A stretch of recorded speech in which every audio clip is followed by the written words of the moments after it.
अस्सलाम वालेकुम दोस्तों, कैसे हैं आप दोस्तों। अगर आप फ्यूचर ट्रेड करते हैं या फ्यूचर ट्रेड करने का इरादा रखते हैं तो आज की वीडियो में मैं आपके साथ 10 ऐसे पॉइंट शेयर करूंगा जिन पॉइंट को अगर आप फॉलो कर लेते हैं ना सिर्फ आपका लॉस मिनिमाइज और प्रॉफिट इंक्रीज होगा बल्कि आपको ज़िंदगी में कभी लॉस होगा ही नहीं इंशाल्लाह। और अल्लाह ना करे कभी आपको लॉस हो। जो सबसे पहला पॉइंट है, जो सबसे पहली ट्रिक है वो ये है कि आपने ट्रेंड को फॉलो करना है।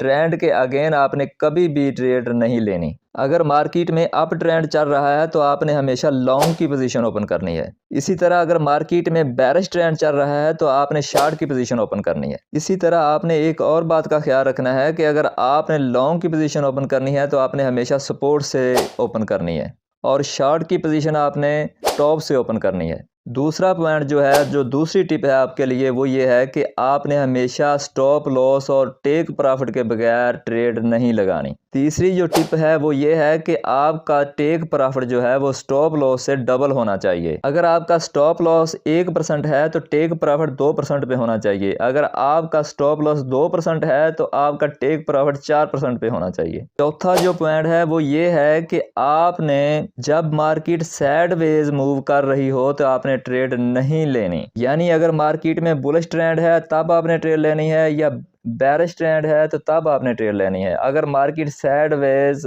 अगर मार्केट में मूवमेंट ना होने के बराबर हो तो आपने ट्रेड नहीं लेनी। अगर आप ऐसे में ट्रेड लेते हैं तो आप मार्केट में इंटर होके फंस जाएंगे और आपको फंडिंग फीस की सूरत में नुकसान उठाना पड़ सकता है। पांचवी टिप ये है कि आपने हमेशा फ्यूचर ट्रेड थोड़े वक्त के लिए लेनी है और आपका स्टॉप लॉस और टेक प्रॉफिट जो है वो नज़दीक नज़दीक होना चाहिए ताकि जल्द हिट हो और आप जल्द से जल्द मार्केट से आउट हों। अगर आप ऐसा नहीं करते तो आपको फंडिंग फीस की सूरत में नुकसान उठाना पड़ सकता है। अगर मैं आपको ये कहूँ कि फ्यूचर ट्रेड का ऑप्शन बना ही इसलिए है कि थोड़े से थोड़े वक्त में ज़्यादा से ज़्यादा प्रॉफिट गेन किया जाए तो ये बात गलत नहीं होगी। छठा जो पॉइंट आपने ज़हन में रखना है वो ये है कि आपने कभी जो थोड़ी वैल्यू वाले क्वीन हैं, छोटे छोटे क्वीन हैं, इन पे कभी फ्यूचर ट्रेड नहीं करनी, आपने नहीं लेनी। आपने हमेशा BTC, अथेरियम और BNB जैसे बड़े बड़े क्वीन पे ट्रेड करनी है। छोटे जो क्वीन है $1 का, $0.5 का, इस पे ट्रेड नहीं लेनी। सातवां जो पॉइंट मैं आपको बताने जा रहा हूँ ये पिछले 6 पॉइंट से ज़्यादा अहम पॉइंट है। आपने इसको हमेशा अपने ज़हन में रखना है, नहीं तो आपका बहुत बड़ा नुकसान हो सकता है। आपका फ्यूचर ट्रेड के लिए मखसूस बैलेंस जो है, आपने इस बैलेंस को 100 हिस्सों में तकसीम करना है। आपकी इस बैलेंस से कम अज़ कम 100 ट्रेड लगनी चाहिए। यानी आपकी 5, 10, 15, 20 ट्रेडें तक भी अगर लॉस में चली जाएं तो आपके पास बकाया बैलेंस जो है वो 80 ट्रेडों का मौजूद हो। और ऐसा मुमकिन नहीं है कि आपकी लगातार 20 ट्रेडें जो हैं वो लॉस में चली जाएं।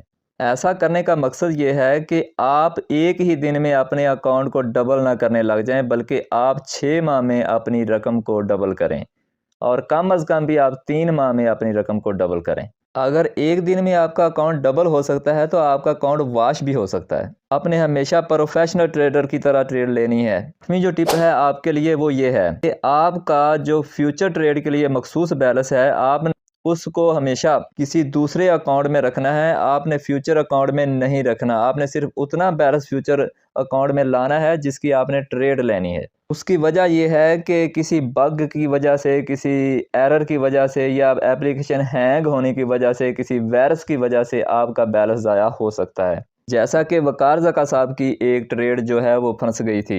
9वीं टिप आपके लिए जो है वो ये है कि आपने कभी पेड ग्रुप वाले सिग्नल को फॉलो करते हुए ट्रेड नहीं लेनी। अगर इन लोगों के अपने सिग्नल ये वर्क करते हों तो ये लोग खुद ना ट्रेड करें। ये $20 में, $10 में महीने की फीस लेके आपको सिग्नल क्यों प्रोवाइड कर रहे हैं। आपने अपना जो है एनालिसिस करके ट्रेड लेनी है, टेक्निकल एनालिसिस करना है, आपने फंडामेंटल भी देखने हैं और फिर आपने ट्रेड लेनी है। 10वां जो पॉइंट है जिसको फॉलो करना ज़रूरी है वो ये है कि आपने हमेशा आइसोलेटेड मूड रखना है अपने फ्यूचर अकाउंट का और कभी क्रॉस अकाउंट नहीं करना। इसका रीज़न ये है कि आपका तमाम का तमाम फ्यूचर अकाउंट जो है वो वॉश हो सकता है। ये बात मैं आपको अपनी मिसाल देकर समझाता हूँ। जब टेरा फाउंडेशन का लूना टोकन क्रैश हुआ था उस वक्त मैंने लूना टोकन पे एक शॉर्ट की पोजीशन ओपन की थी जो कि $40-50 की थी। मैंने $1 पे शॉर्ट की पोजीशन ओपन की थी। हुआ ये कि मार्केट इंतहाई वोलाटाइल थी और वो $15 तक पहुंच गई और जिससे मेरा तमाम का तमाम अकाउंट था वो वॉश हो गया, जो कि $400 के करीब था।